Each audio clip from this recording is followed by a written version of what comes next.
అస్సలాము అలైకుం వరహ్మతుల్లాహి వబరకాతుహు. సోదరులారా, సోదరీమణులారా, లైలతుల్ ఖదర్ ఏ యొక్క రాత్రినైతే కొద్దిమంది షబె ఖదర్ అంటారో, కొద్దిమంది జాగారం రాత్రి అని తెలుగులో అంటారో, ఆ రాత్రి దువాలు చేయటంలో అనేకమైన దువాలు ఉన్నాయి. చాలా దువాలు మనకి పుస్తకాల్లో దొరుకుతాయి. దాంట్లో అతి ముఖ్యంగా అమ్మ ఆయిషా రదియల్లాహు తాలా అన్హా గారితో ప్రవక్త వారు ఏదైతే దువా చెప్పారో, అల్లాహుమ్మ ఇన్నక అఫువున్ తుహిబ్బుల్ అఫువ ఫఅఫు అన్ని, ఈ దువా కూడా చదవచ్చు. అదే కాకుండా రబ్బనా ఆతినా ఫిద్ దున్యా హసన వ ఫిల్ ఆఖిరతి హసన వ ఖినా అజాబన్నార్, ఈ దువా కూడా చదవచ్చు. ఈ దువాయే కాకుండా ربنا ظلمنا أنفسنا وإن لم تغفر لنا وترحمنا لنكونن من الخاسرين, ఈ దువా కూడా చదవచ్చు. ఈ దువాయే కాకుండా ربنا ولا تحمل علينا إصرا كما حملته على الذين من قبلنا ربنا ولا تحملنا ما لا طاقة لنا به واعف عنا واغفر لنا ورحمنا أنت مولانا فانصرنا على القوم الكافرين, ఈ దువా కూడా చదవచ్చు. ఇలాగా చాలా దువాలు మనకి పుస్తకాల్లో అందుబాటులో ఉంటాయి. మరి ఇవన్నీ అయితే చదువుకున్న వాళ్ళకి, మరి చదువులేని వాళ్ళు కూడా ఉంటారు కొద్దిమంది. పాపం ఇప్పుడిప్పుడే ఇస్లాంలో కొత్తగా వచ్చిన వాళ్ళు కూడా ఉంటారు కొద్దిమంది. ఇప్పుడిప్పుడే ఇస్లాం గురించి తెలుసుకుంటున్న వాళ్ళు కూడా ఉంటారు కొద్దిమంది. వాళ్ళకి నమాజులో చదివే సూరా ఫాతిహాయే రాదు, ఇంకా అరబీలో ఈ దువాలు ఎక్కడ నేర్చుకుంటారు? మరి అలాంటి వాళ్ళు ఏంటి దువా చేయటం గురించి ఏ విధంగా మనం అర్థం చేసుకోవాలంటే, బాగా గుర్తుంచుకోండి, దువా అంటే అల్లాని వేడుకోవడం అండి. ఈ వేడుకోవడం అనేది మనం ఏ భాషలో వేడుకున్నా అల్లాకి అర్థమవుతుంది, ఎందుకంటే ఈ భాషలన్నీ సృష్టించింది అల్లాయే. ఓకేనా? అందులో మొట్టమొదటిగా ఎవరైతే తెలుగులో దువాలు చేయాలి అనుకుంటారో, అందులో మొట్టమొదటిగా మనం అల్లాను స్తుతించాలి. ఓ అల్లా, నీవు చాలా దయగలవాడవు, కరుణ గలవాడవు, 70 తల్లుల కంటే ప్రేమ కలిగిన వాడు. ఈ 70 అనే పదం అరబీలో ఎక్కువ వస్తుంది. ఈ 70 అంటే దీని అర్థం ఏమిటంటే, ధార్మిక గురువులు ధార్మిక గ్రంథాల్లో వివరణ ఏమి రాశారంటే, 70 అంటే అంతులేనంత కరుణ గలవాడని అర్థం. నువ్వు అంతులేని కరుణ గలవాడు, నీవు అంతులేనంత దయగలవాడు. ఎలా నీ ప్రవక్త హజరత్ ముహమ్మద్ సల్లల్లాహు అలైహి వసల్లం గారిపై నీ కారుణ్యాన్ని కురిపించు అని చెప్పి మనం అల్లాతోటి 2 చేతులు ఎత్తి దువా చేయటం మొదలెట్టాలి. ఇక్కడ దువా చేయటంలో మొట్టమొదట మనం మన గురించి దువా చేసుకుంటూ, మన తల్లిదండ్రుల కోసం, మగవాళ్ళైతే భార్య బిడ్డల కోసం, వాళ్ళ అన్నదమ్ముళ్ళు, వాళ్ళ అక్క చెల్లెళ్ళు, వాళ్ళ బంధువులు, వాళ్ళకి తెలిసిన వాళ్ళు, తెలియని వాళ్ళు, ఇలా ఈ విధంగా దువా చేయాలి.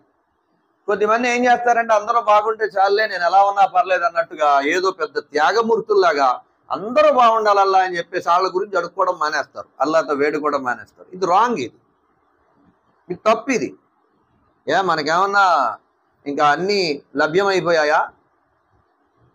మనకి ఇంక అన్నీ అల్లా ప్రసాదించేసాడు ప్రపంచంలో? ఇంకా అలా కాదు కదా. దానికోసమే మొట్టమొదటిగా మనము మన కోసం దువా చేసుకుంటూ, మన యొక్క కుటుంబం కోసం, మన బంధువుల కోసం, అలాగే పూర్తి మానవ సమాజం కోసం మనం దువా చేయాలి. ఓకేనా? ఇది మొదటి విషయం. అతి ముఖ్యంగా మనం మన నెక్స్ట్ తరం, మన పిల్లల కోసం దువా చేయాలండి. ఎక్కువగా మన కోసం దువా చేసుకోవాలి. ఎలా? మాకు సంపూర్ణమైనటువంటి దీని ఇస్లాం మీద విశ్వాసంతో బ్రతికే భాగ్యాన్ని ప్రసాదించు, సంపూర్ణమైన ఆరోగ్యం ప్రసాదించు, ప్రశాంతమైన జీవితం ప్రసాదించు, అప్పుల నుంచి రక్షించబడే భాగ్యం ప్రసాదించు, రోగాల నుంచి రక్షించబడేటువంటి భాగ్యాన్ని ప్రసాదించు అని చెప్పి మనం మన కోసం దువా చేసుకోవడంతో పాటు ఎక్కువగా మన తరువాత తరమైనటువంటి పిల్లల కోసం దువా చేయాలి. ఈ రోజున దురదృష్టం ఏంటంటే, పిల్లలకి ప్రాపంచిక చదువులు చెప్పి చెప్పి చెప్పి చెప్పి చెప్పి చెప్పి చెప్పి చెప్పి చెప్పి వాళ్ళ ముస్లిం అని కూడా మర్చిపోతారు. మనోళ్ళు అంత నేర్పేస్తున్నారు. అంటే షరియత్ అనేది తెలియకుండా చేస్తున్నారు వాళ్ళకి. ఇప్పుడున్న పిల్లలు ఉన్నారు కదా, ఆ పిల్లల్ని కనీసం మీరు ఇస్లాం యొక్క పునాదులు నేను అడగండి, సరిపోద్ది. ఖతం, అయిపోయింది, అయిపోయా, ఏం లేదు, ఇంకా అయిపోయింది. ఇంకేంటి ఇస్లాం పునాదులు అంటే పునాదులు అంటే పునాదులు ఎక్కడ తవ్వారు మమ్మీ అని అడుగుతారు వీళ్ళు. అది పరిస్థితి అన్నమాట మంది. అలాగే నబీ సల్లల్లాహు అలైహి వసల్లం అన్నారు ఇస్లాం యొక్క పునాదులు 5.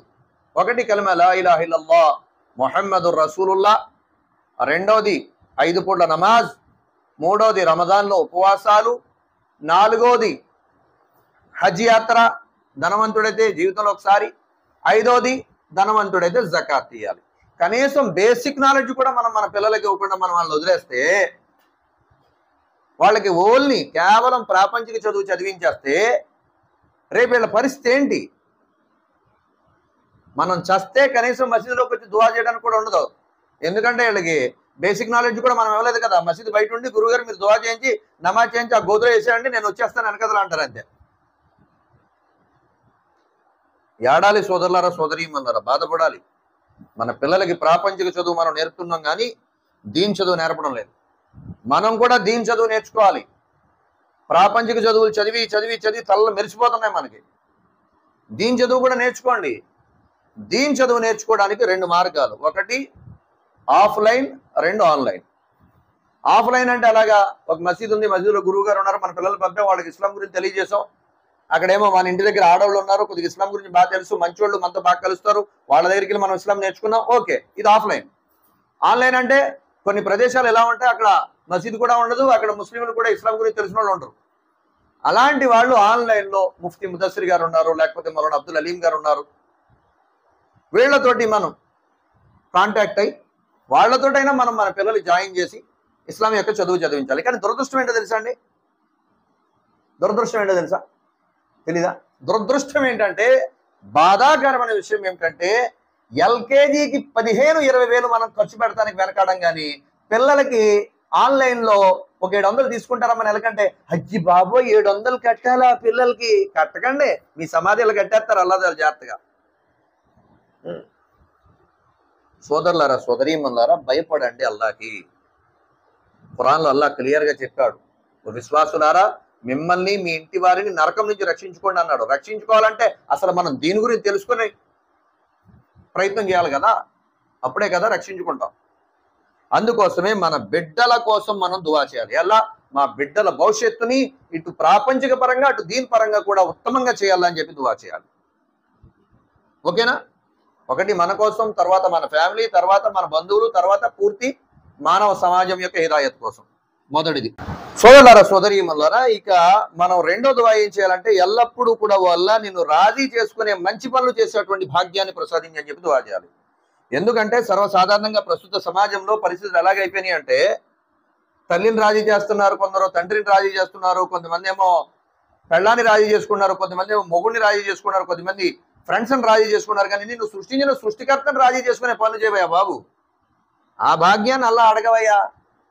ఆ భాగ్యాన్ని అడగడం మానేసి ఆ అల్లాని రాజీ చేసుకునే పనులు చేయాలనేటువంటి ఆలోచన కూడా లేదు మనకి. ఎవరైతే మనల్ని సృష్టించి మన జీవితాన్ని ఇచ్చాడో, మన రూపాన్ని తీర్చిదిద్దాడో, మనకి ఇంత జీవితం ఇచ్చినటువంటి అల్లాని రాజీ చేసుకోవద్దా? సచ్చిన తర్వాత అల్లా దగ్గర ముఖం చూపించాలి కదండి. నా కోసం నువ్వేం చేసావంటే ఏమన్నా చెప్పండి, మన వెనకతల మన పనులు, మనం చేసిన మంచి పనులు ఏమన్నా చెప్పండి. ప్రతి దాంట్లో కూడా ఏదో రొటీన్ జీవితం అంటారు కదా, నమాజ్ ఏదో రొటీన్గా చదవడం, ఉపవాసాలు ఏదో ఉండాలి కదా సాయిబులు కదా అని చెప్పేసి ఉంటాం. ఏంటి ఏదో ఖురాన్ ఏదో రొటీన్గా చదవడం కాదు. ప్రతి చిన్న మరియు పెద్ద మంచి పని ఎలా నీ సంతోషం కోసం చేసే భాగ్యాన్ని మాకు ప్రసాదించు. ఎప్పుడు నీ సంతోషం ఆలోచన మాలో ఉండాలి. అల్లాని రాజీ చేసుకోవడానికి ఏం పని చేయాలి, అల్లాని రాజీ చేసుకోవడానికి ఏ ఆలోచనలో ఉండాలి, అల్లాని రాజీ చేసుకోవడానికి ఏ విధంగా మనం జీవితం గడపాలనేటువంటి ఆలోచనతో మేము బ్రతికే భాగ్యం ప్రసాదించాలని చెప్పి ఇది రెండో దువా మనం ఎక్కువగా చేస్తూ ఉండాలి. మూడో దువా, సోదరీమణులారా సోదరులారా, వల్ల మాకు ఇస్లాంపై స్థిరత్వాన్ని ప్రసాదించు. నీవు మాతో రాజీగా ఉన్న పరిస్థితుల్లో విశ్వాసంతో మృత్యు ప్రసాదించు. ఇది కూడా అడగాలి. ఇస్లాం మీద స్థిరత్వం అడగాలండి. మనం ఇప్పుడు ఇస్లాంలోకి వచ్చాం, మీరైనా నేనైనా ఇస్లాం గురించి తెలుసుకున్నాం. 18 సంవత్సరాల దాకా మా జీవితాలు ఇస్లాంకి దగ్గరగా లేకుండా దూరం అయిపోయి ఉన్నాం. అల్లా తర్వాత హిదాయత్ ఇచ్చాడు. అలాగే కొద్దిమంది ఈ మధ్య ఇస్లాంలోకి వస్తున్నారు చాలా మంది. మరి ఇప్పుడు దాకా మనకి ఇస్లాం అంటే తెలియదు, ఇప్పుడు ఇస్లాంలోకి వచ్చాం. ఇప్పుడు భయపడాలి మనం, ఎలా ఇస్లాం మా నుంచి దూరం చేయొద్దు. ప్రపంచంలో మాకు ఇస్లాంని మాత్రం దూరం అవ్వకుండా రక్షించాలా, ఇస్లాం మీద స్థిరత్వాన్ని ప్రసాదించు, నువ్వు మాతో సంతోషంగా ఉన్న స్థితిలో విశ్వాసంతో మాకు మృత్యు ప్రసాదించల్లా అని చెప్పి దువా చేయాలి ఎక్కువగా. ఇది 3వ దువా. 4వ దువా సోదరులారా సోదరీమణులారా, ప్రపంచ పరిస్థితులన్నీ కూడా చక్కదిద్దల్లా, ప్రపంచ ముస్లింల మీద ఎవరి మీద అయితే దౌర్జన్యం చేస్తున్నారో ఆ దౌర్జన్యాల నుంచి పూర్తి ముస్లిం సమాజాన్ని కాపాడు, ప్రళయానికి ముందు వచ్చే విపత్తుల నుంచి మా విశ్వాసాన్ని కాపాడు అని దువా చేయాలి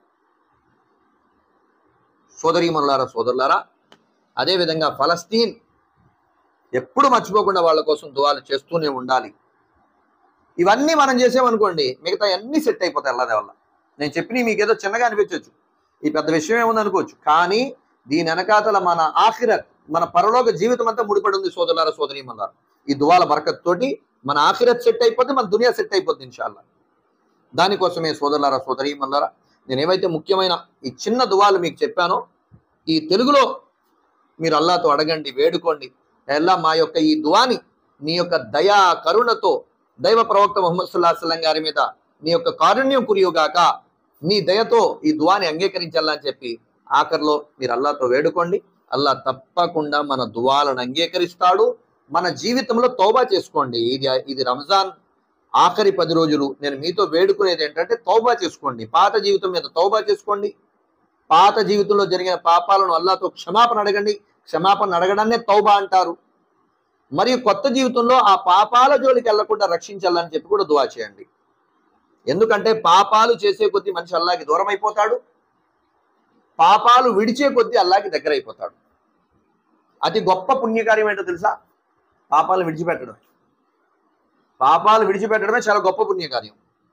దానికోసమే సోదరులారా సోదరీమణులారా రమజాన్ యొక్క ఆఖరి 10 రోజులు మీ పాత జీవితం పాపాల గురించి తౌబా చేసుకొని కొత్త జీవితం పాపాలు చేయకుండా రక్షించమని అల్లాహ్తో వేడుకోండి. ఒకవేళ ఎప్పుడైనా పాపం జరిగిపోయింది, నమాజ్ మానేసాం ఏదో అనివార్య పరిస్థితుల్లో అనుకోకుండా, లేదా ఏదో పాపం జరిగింది, మళ్ళీ తౌబా చేసుకోండి. ఎట్టి పరిస్థితుల్లో కూడా మీరు లైట్గా తీసుకోకండి. పర్వాలేదు తర్వాత చేసుకున్న తౌబా వద్దు. పాపం వెంటనే జరిగిందా వెంటనే తౌబా చేసేయండి. వెంటనే అల్లాహ్తో వేడుకోండి, ఎలా నన్ను క్షమించు, నేను ఆ తప్పులో మళ్ళీ పడిపోయాను, నన్ను రక్షించల్లా. గట్టిగా వేడుకోండి, అడగండి, మారుమారు అడగండి. అల్లాహ్ దారులు తెరుస్తాడు. శైతాన్ మారుమారు ట్రై చేస్తూ అలిసిపోవట్లేనప్పుడు మనం మారుమారు అల్లాహ్తో అడిగి ఎందుకు అలిసిపోవాలి? ఆడే వదలట్లేదు కదా, మరి మనం ఎందుకు అలిసిపోవాలి అల్లాహ్ని అడగడంలో? దానికోసమే సోదరులారా సోదరీమణులారా పాత జీవితంలో జరిగిన పాపాలకు తౌబా, అల్లాహ్తో క్షమాపణ అడగండి.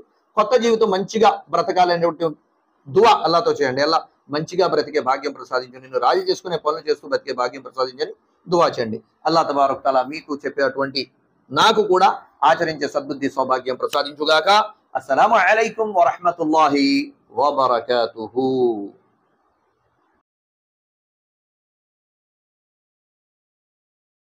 ఛానల్లో వీడియోస్ చూసే మీ అందరికీ నా యొక్క ఒక రిక్వెస్ట్ ఏమిటి అంటే తప్పకుండా మన వీడియోస్ని లైక్ చేయండి.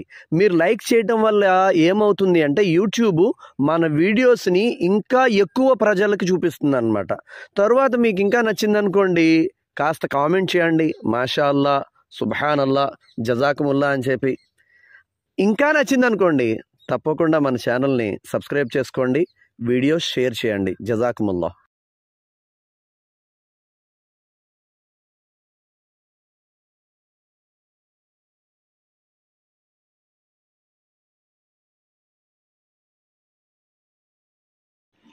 అస్సలాము అలైకుం వరహమతుల్లాహి వబర్కాతుహు. సోదరులారా సోదరీమణులారా, ప్రతి ముస్లిం యొక్క హృదయంలో ఉండే ఒక కోరిక ఏమిటి అంటే ఎప్పటికైనా కాబతుల్లా చూడాలని, ప్రవక్త వారు పుట్టినటువంటి ఆ ప్రదేశాలను సందర్శించాలని, అక్కడ ఉన్నటువంటి ముఖ్యమైన ప్రదేశాల గురించి తెలుసుకోవాలని. అందుకోసమే ఇన్షాల్లా రంజాన్ తర్వాత మన తెలుగు ఇస్లాం యూట్యూబ్ ఛానల్ ద్వారా ఒక ఉమ్రా గ్రూప్ బయలుదేరుతుంది. మీలో ఎవరైనా రంజాన్ తర్వాత మాతో ఉమ్రా ప్రయాణంలో రావాలి అనుకుంటే స్క్రీన్ మీద ఇచ్చిన నెంబర్స్కు కాంటాక్ట్ చేయండి.